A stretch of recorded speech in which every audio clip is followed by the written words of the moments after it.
Today we solve example 1.13। ध्यान से सुनना बेटा इसको। An earlier model of atom consider it to have a positively charge point nucleus of charge Z E. जिससे पुराना मॉडल था आपके पास कि एक क्या होगा, न्यूक्लियस होगा आपके पास, ये न्यूक्लियस है और इस न्यूक्लियस पे जो चार्ज है वो कितना है बेटा, प्लस का जेडी आपके पास, प्लस का जेडी चार्ज है आपके पास। ठीक, surround by a uniform density of negative charge up to radius capital R. इसके ऊपर बेटा क्या हो रखा है आपके पास, एक दोबारा ड्रॉ करते हैं। ये एक आपके पास क्या है, नेगेटिव चार्ज की डेंसिटी है यहाँ पे, जिसका रेडियस जो है वो कितना गिवन है बेटा, आपके पास कैपिटल आर गिवन है। तो ये इनका रेडियस हो गया, that is are.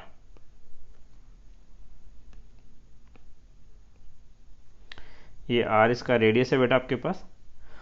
For this model what is the electric field distance r from the nucleus. Nucleus से आर डिस्टेंस पे इलेक्ट्रिक फील्ड कितना होगा वो मुझे कैलकुलेट करना है। क्वेश्चन ये भी डिमांड करता है कि यहाँ पे जो चार्जेस की डेंसिटी है, नेगेटिव चार्जेस की जो डेंसिटी है वो यूनिफॉर्म है इसके अंदर चारों तरफ, ऐसे बीच में तो पॉजिटिव चार्ज है न्यूक्लियस के अंदर तो, बट इसके सराउंडर पे नेगेटिव चार्ज की डेंसिटी यूनिफॉर्म गिवन है। यहाँ पर हमें 3 पॉइंट मिलेंगे जहाँ हमें इलेक्ट्रिक फील्ड कैलकुलेट करना है।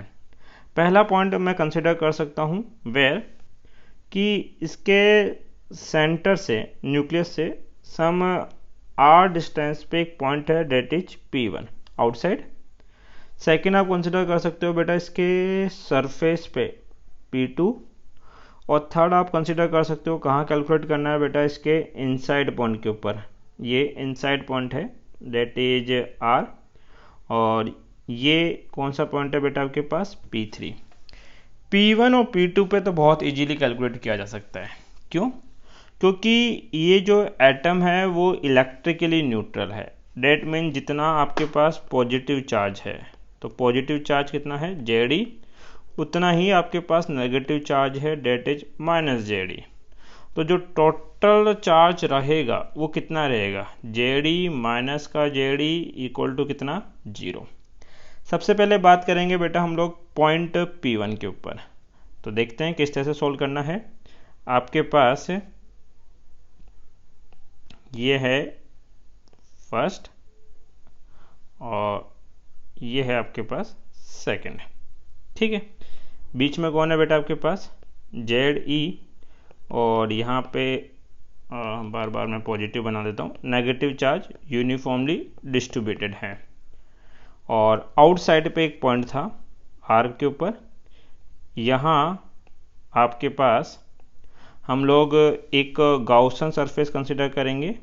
ये मेरा गाउसन सरफेस है आपके लिए। सबसे पहले अकॉर्डिंग टू गाउस लॉ आपने पढ़ा है कि close integration of E vector dot DA vector equal to होता है बेटा summation Q upon epsilon naught. It is your point P1। P1 point पे हम एरिया वेक्टर निकालेंगे। ये हमारा क्या है बेटा, गाउसन सरफेस है आपके पास। तो जब मैं P1 पॉइंट की बात करूंगा तो एरिया वेक्टर किधर होगा बेटा, आउटवर्ड। ये मेरा एरिया वेक्टर। P1 पॉइंट के ऊपर जो इलेक्ट्रिक फील्ड होगा वो रेडियली आउटवर्ड होगा, ये इलेक्ट्रिक फील्ड। और समीशन Q कितना होगा आपके पास, समीशन Q होता है बेटा टोटल चार्ज, और हम पढ़ चुके हैं कि इसके ऊपर नेट चार्ज कितना है, 0 है। जब नेट चार्ज 0 होगा तो इलेक्ट्रिक फील्ड भी कितना होगा बेटा, 0। इसका मतलब कि इस सिस्टम के आउटसाइड पॉइंट पे नेट इलेक्ट्रिक फील्ड 0 होगा, फर्स्ट पार्ट। सिमिलरली जब आप इसके सरफेस पे रहेंगे P2 पॉइंट पे, तब भी इसके अंदर जो नेट चार्ज है वो कितना लिखा जाएगा बेटा, 0। डेट मीन सरफेस पॉइंट का इलेक्ट्रिक फील्ड भी कितना होगा, 0।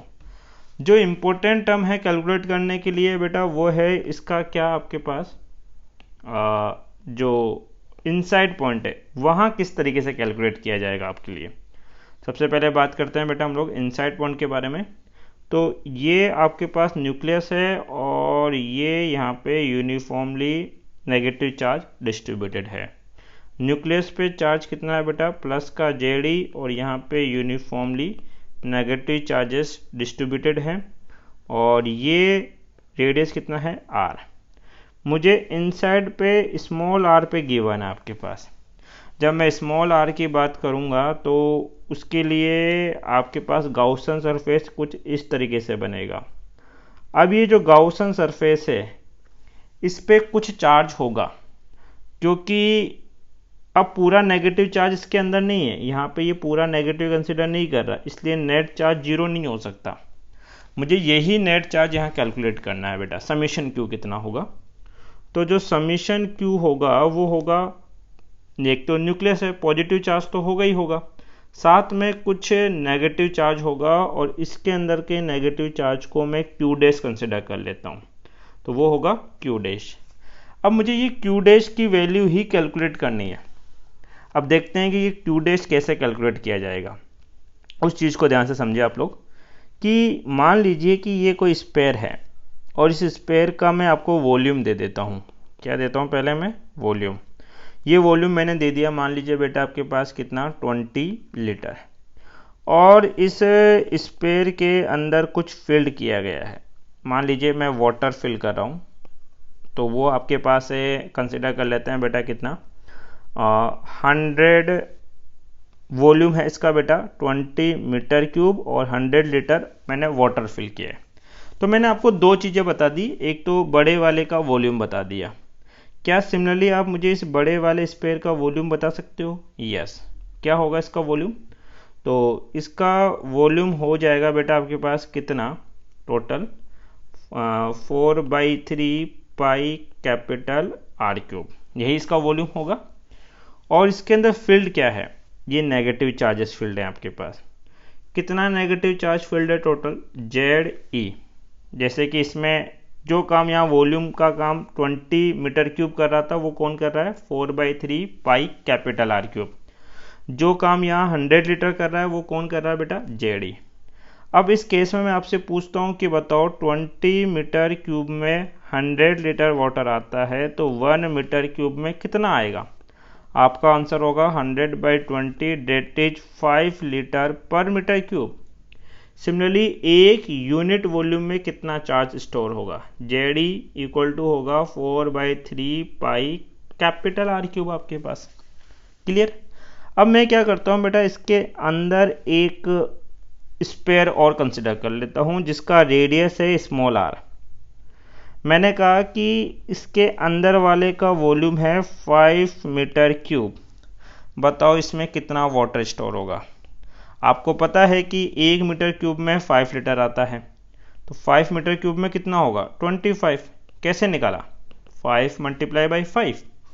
सिमिलरली मैं आपको इस वाले स्पेयर का रेडियस आपको पता है कि ये जो अंदर वाला स्पेयर बन रहा है जिसको हम लोग गाउसन सरफेस कहते हैं, ये क्या है बेटा, गाउसन सरफेस, जो मैंने रेडियस कर रखा है। इसका रेडियस स्मॉल आ रहा है, तो इसका वॉल्यूम कितना होगा, इसका वॉल्यूम होगा बेटा 4/3 पाई स्मॉल आर क्यूब। यहाँ पर मुझे इसके इनसाइड कितना चार्ज है वो निकालना है, तो इसके इनसाइड का चार्ज मैंने क्यू डैश कंसिडर किया है।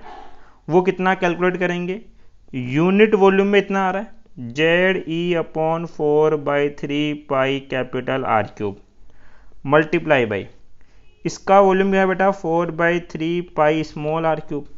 कैंसिल आउट करो, कट गया।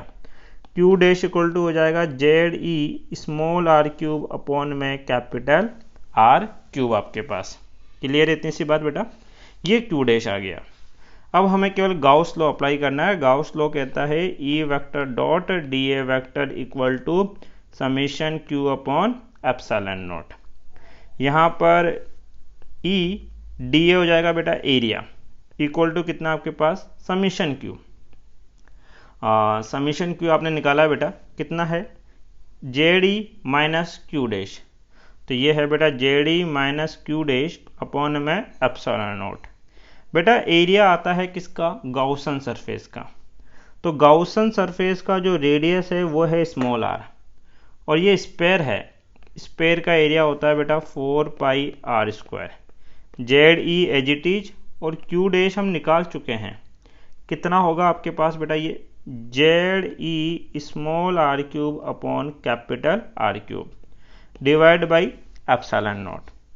अब हमें इलेक्ट्रिक फील्ड चाहिए तो 4 पाई आर स्क्वायर को नीचे लेके आएंगे, ZE इधर कॉमन है, 1 minus r cube upon capital R cube upon में कितना है आपके पास 4 pi r square of epsilon naught.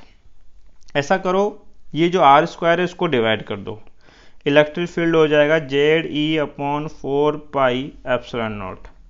1 में डिवाइड करोगे 1 by are square minus r square r cube capital R cube और small r square cancel out करो, एक आर आ गया आपके पास बेटा। इलेक्ट्रिक फील्ड कितना हो जाएगा आपके पास ZE अपॉन में 4 pi epsilon naught 1 by are square minus small R upon capital R cube. ये हमारा इलेक्ट्रिक फील्ड है इस सिस्टम के इनसाइड के ऊपर। Copy date.